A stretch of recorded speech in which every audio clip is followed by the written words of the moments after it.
વધુ એક મહત્વપૂર્ણ સમાચાર ટ્રાન્સપોર્ટ એરક્રાફ્ટ રેપ્લિકા આકર્ષણનું કેન્દ્ર બની છે। ગ્લોબલ ટ્રેડ શોમાં ટ્રાન્સપોર્ટ એરક્રાફ્ટની રેપ્લિકા મૂકવામાં આવી છે। ટાટા ગ્રુપે તૈયાર કરી છે ટ્રાન્સપોર્ટ એરક્રાફ્ટની રેપ્લિકા।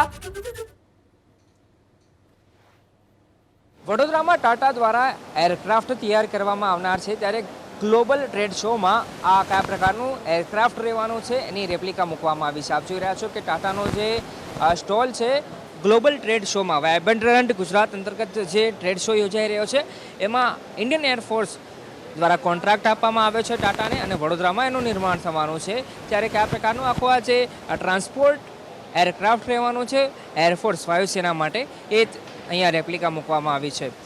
વર્ષ 2021માં કોન્ટ્રાક્ટ આપવામાં આવ્યો હતો અને વર્ષ 2022માં આ જે પ્લાન્ટ છે વડોદરામાં પ્લાન્ટ તૈયાર થઈ રહ્યો છે, એનું ફાઉન્ડેશન પણ પ્રધાનમંત્રી નરેન્દ્ર મોદી દ્વારા કરવામાં આવ્યું હતું, એની શરૂઆત કરવામાં આવી હતી અને 2026માં પહેલી ડિલિવરી આ ટ્રાન્સપોર્ટ એરક્રાફ્ટની થવાની છે। કુલ 40 જેટલા એરક્રાફ્ટ ટાટા દ્વારા તૈયાર કરવામાં આવનાર છે, જે પૈકી કયા પ્રકારનું આ આખું એરક્રાફ્ટ રહેવાનું છે એની રેપ્લિકા અહીંયા મૂકવામાં આવી છે, જે ગ્લોબલ ટ્રેડ શોમાં લોકો માટે આકર્ષણનું કેન્દ્ર પણ બનેલી જોવા મળી રહી છે। એની પાછળ થોડી ઘણી વિગતો પણ અહીંયા આપવામાં આવી છે કે ટાઈમલાઈન તમે જોઈ રહ્યા છો, અને સાથે સાથે જે ફોટોગ્રાફ્સ છે આખા યુનિટના એ પણ અહીંયા મૂકવામાં આવ્યા છે। એટલે આ જે એરક્રાફ્ટ છે ટ્રાન્સપોર્ટ એરક્રાફ્ટ કે જે અત્યાર સુધી ભારત દ્વારા વિદેશમાંથી મંગાવવામાં આવનાર હતા, પરંતુ હવે આત્મનિર્ભર ભારતની થીમ હેઠળ પ્રધાનમંત્રી નરેન્દ્ર મોદી ભારત દ્વારા નિર્મિત એરક્રાફ્ટનો ઉપયોગ કરવામાં આવશે અને એના પર ભાર મૂકવામાં આવી રહ્યો છે। એટલા માટે